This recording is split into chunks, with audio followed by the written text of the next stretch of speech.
नमस्कार विद्यार्थियों, आप सभी को आप सभी का मेरी क्लास में स्वागत है। अपन ने पूर्व में भारतीय संस्कृति के मूल तत्व के अंतर्गत जो है विवाह के बारे में पढ़ा।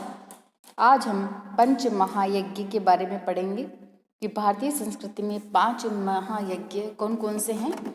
आज मैं इन्हीं के बारे में बताने जा रही हूँ। पंच महायज्ञ अर्थात जो है यज्ञ जो है ये 5 हैं। ये कौन कौन से हैं ये देखिए। पहला है ऋषि यज्ञ, दूसरा देव यज्ञ, तीसरा भूत यज्ञ, चौथा है नृ यज्ञ और पांचवा है पितृ यज्ञ।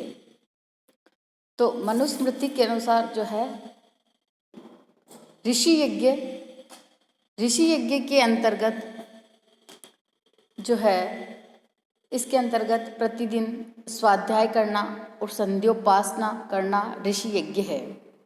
कि जो रोजाना हम प्रार्थना करते हैं, स्वाध्याय करते हैं, संध्योपासना करते हैं, संध्या आरती करते हैं, तो ये जो है ये ऋषि यज्ञ के अंतर्गत गिना जाता है। इसे ब्रह्म यज्ञ भी कहा जाता है। ऋषि यज्ञ का दूसरा नाम ब्रह्म यज्ञ भी है। सतपथ ब्राह्मण में इसे स्वर्ग तक पहुँचने का मार्ग बताया है। स्वर्ग में पहुँचने का मार्ग ऋषि यज्ञ है, ऐसा सतपथ ब्राह्मण में कहा गया है। स्वाध्याय अर्थात प्रतिदिन सुबह शाम सद्ग्रंथों का पठन पाठन और चिंतन करना स्वाध्याय कहलाता है।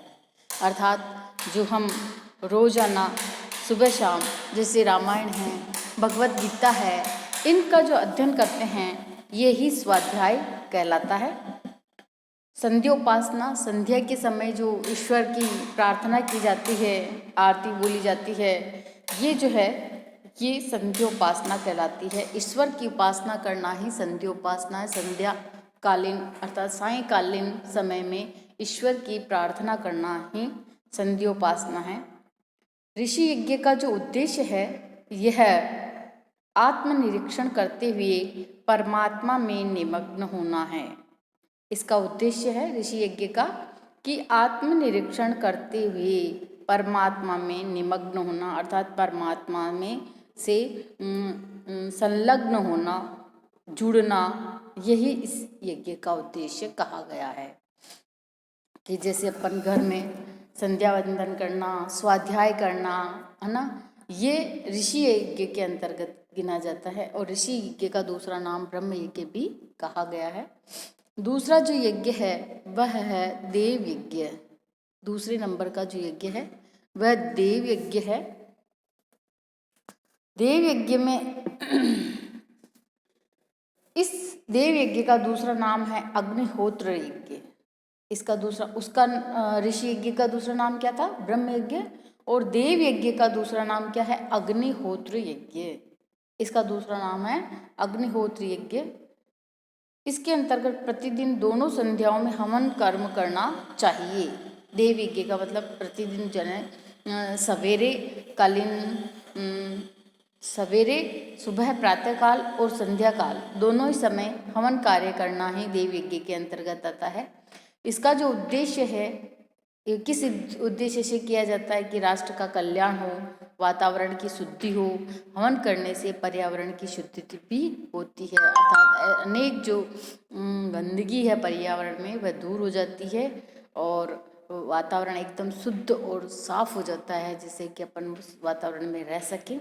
और तीसरा नंबर है कि राष्ट्र का कल्याण हो, कि इस निमित्त ही है जो यज्ञ किया जाता है कि हमारा जो राष्ट्र है उसका कल्याण हो। तो इस प्रकार ये दूसरा यज्ञ भी संपन्न हुआ। तीसरे नंबर का यज्ञ है भूत यज्ञ। तीसरे नंबर का जो यज्ञ है वह है भूत यज्ञ। इस यज्ञ का जो दूसरा नाम है बलि वैश्वदेव यज्ञ भी कहा जाता है। बलि वैश्वदेव यज्ञ। इसके अंतर्गत भोजन से पूर्व अग्नि में आहुति दान तथा कुत्ता या भिखारी गाय को भोजन देना। मतलब अपन जो घर में भोजन बनाते हैं तो जो पहले अपन ने देखा कि जो अपनी जो मम्मी हैं वह खाना बनाने से पहली रोटी अपन को खाने के लिए नहीं देती। वो पहली रोटी जो है वो कुत्ते को दान करना चाहिए। यह परंपरा रही है कि सबसे पहले जो है कुत्ता, गाय, भिखारी, इनको जो पहली रोटी कभी नहीं खानी चाहिए, ये कुत्ते को दी जाती है या भिखारी या गाय को दी जाती है। तो ये जो यज्ञ है यही भूत यज्ञ कहलाता है। लेकिन आजकल ऐसा नहीं है, खाना बनते ही लोग सबसे पहले खुद खाने की इच्छा करते हैं, तो ऐसा नहीं होना चाहिए। ये भूत यज्ञ कहलाते हैं। ये गृहस्थ में रहकर जो है गृहस्थी इन यज्ञों को पूरा कर सकता है। तो भूत यज्ञ जो है जैसे भोजन से पूर्व अपन भोजन करते हैं तो उससे पूर्व या पहली बनी हुई जो चपाती है वह अग्नि में आहुति दान करना चाहिए। अग्नि में उनका भोग लगाना चाहिए या उस रोटी को जो है कुत्ता या भिखारी या गाय आदि को दे देना ही भूत यज्ञ कहलाता है। इसका जो उद्देश्य क्या है, किस उद्देश्य से ये किया जाता है कि इससे क्या है, दान निकले, इस माध्यम से दान हो जाए। दान एवं त्याग की भावना, असमर्थ प्राणी जो अपना भोजन नहीं बना सकते, जो अपने भोजन की व्यवस्था नहीं कर सकते, ऐसे प्राणियों का हित चिंतन हो जाता है इस यज्ञ से। कि कुत्ता या गाय ये जो जीव है ये दूसरों पे निर्भर रहते हैं, तो अगर एक अपना भोजन का एक भाग या एक चपाती इनको दी जाए तो इनका हित हो जाता है। ये जो है असमर्थ है ये अपना भोजन बनाने में, तो इसलिए ये जो है भूत यज्ञ के अंतर्गत ही इनको गिना गया है। तीसरा जो यज्ञ है चौथा जो यज्ञ है इस यज्ञ है वह है नृयज्ञ। नृयज्ञ का जो दूसरा नाम है अतिथि यज्ञ भी इसको कहते हैं। नृयज्ञ यानी अतिथि यज्ञ। अतिथि इसके अंतर क्या है कि जो भी अपने घर पे साधु महात्मा अतिथि सज्जन आदि आए, भोजन वस्त्र आदि दक्षिणा इनको देना चाहिए, इनसे इनको संतुष्ट करना चाहिए। ये भी एक प्रकार का यज्ञ कहा गया है। कि बहुत सी बार अपने जो है घर पे भिखारी आ जाते हैं या कोई ब्राह्मण आ जाता है कि भिक्षा दो, या कोई मांगने आ जाता है, तो उनको भोजन वस्त्र इत्यादि देना ये नृयज्ञ के अंतर्गत गिना जाता है और इसी को अतिथि यज्ञ भी कहते हैं। तो जो गरीब व्यक्ति हैं उनको या घर पे आए हुए साधु महाराज या भिखारी को भोजन देना, वस्त्र आभूषण देना, इस चीज को जो है नृयज्ञ में गिना जाता है और इसी का दूसरा नाम अतिथि यज्ञ कहा गया है। इसका भी जो है उद्देश्य जो कहा गया है वह समाज का उत्थान करना है, समाज का कल्याण करना है। ऐसे लोग, ऐसे वर्ग जो अपना भोजन और वस्त्र नहीं हैं उनके लिए जो है भोजन और वस्त्र उपलब्ध करवाना, यही इसका उद्देश्य है। और पांचवा यज्ञ जो कहलाता है वह पितृयज्ञ है। इस पितृयज्ञ के अंतर्गत माता पिता आचार्य आदि गुरुजनों की सेवा शुश्रूषा या आज्ञा पालन करना ही पितृयज्ञ है। माता पिता की सेवा करना, आचार्य या गुरुवर या अपने से जो श्रेष्ठ हैं उनकी सेवा शुश्रूषा एवं आज्ञा पालन करना, यही पितृयज्ञ के अंतर्गत गिना गया है। उद्देश्य सृष्टि विकास एवं ज्ञान धारा को अक्षुण्ण बनाए रखना इसका है। जो उद्देश्य जो है ये है सृष्टि का विकास करना, ज्ञान धारा को अक्षुण्ण बनाए रखना। इस प्रकार भारतीय संस्कृति के अंतर्गत ये 5 महायज्ञ बहुत ही महत्वपूर्ण कहे गए हैं। प्रत्येक गृहस्थ को ये 5 महायज्ञ करने चाहिए। इनमें ऋषि यज्ञ, देव यज्ञ, भूत यज्ञ, नृयज्ञ और पितृयज्ञ।